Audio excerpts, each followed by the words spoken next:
Just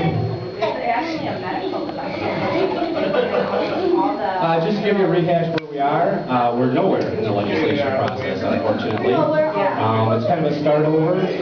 Every legislation cycle, new bills are introduced, and we're at the point where it's a budget year.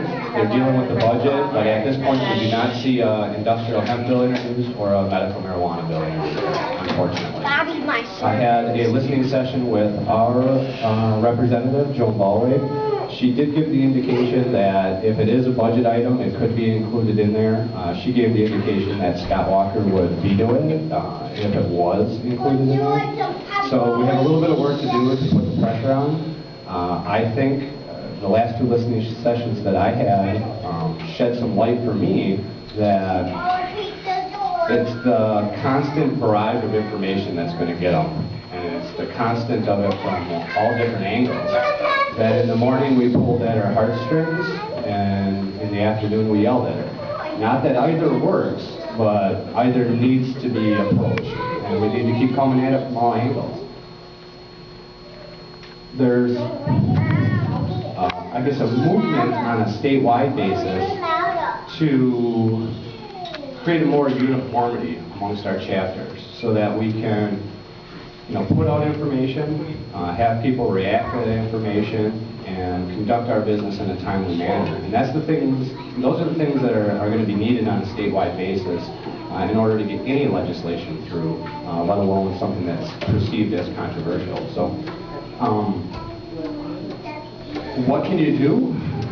Just keep doing everything that you're already doing. But believe it or not, that communication with your legislators, that phone call to them, that email to them, and showing up at their listening sessions when they're in town, those are the things that they remember, because people on non-controversial issues aren't doing that. And when we're showing up 2 to 1, 2 marijuana supporters to 1 just regular concerned citizen at these listening sessions, I think we're starting to break through. And if we show up there in a professional manner with facts and figures and yell at them when we have to yell at them and pull at their heartstrings when we have to, I think we're going to succeed. So if you don't know who your legislators are, that's the first step. Find out who they are, memorize who they are. They're going to change from time to time. Hopefully we get good ones in there. But then share with your friends, families, and neighbors who those people are also, and get them involved. Dave hit it right on the head. We all know 1 or 2 people. We all know 10 people. If we can get those 10 people each to take action, whether it's an email, a phone call, or an office visit, it's going to have that ripple effect. And we've seen it in our community already by just a whole bunch of different people talking about it and bringing it up in their general course of business when they're talking to their legislators.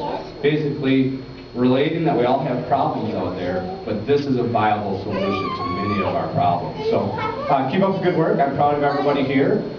Hemp History Week is coming up on May 2nd through May 8th. So this is a very good time. It's just a couple weeks away. So it's a very good time to write a letter to the editor or bring that conversation up. Hey, did you see it is Hemp History Week? And then leads into all those different kinds of conversations. But over the next 2 weeks, that's what we're building up for.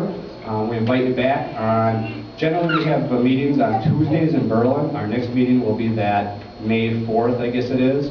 We invite you to the Berlin Library, 6:30 to our regular meeting. We're going to have a Royal Flag Cup again to finish us out, so we got about 60 minutes worth of music. Let's give them a big hand as they warm up.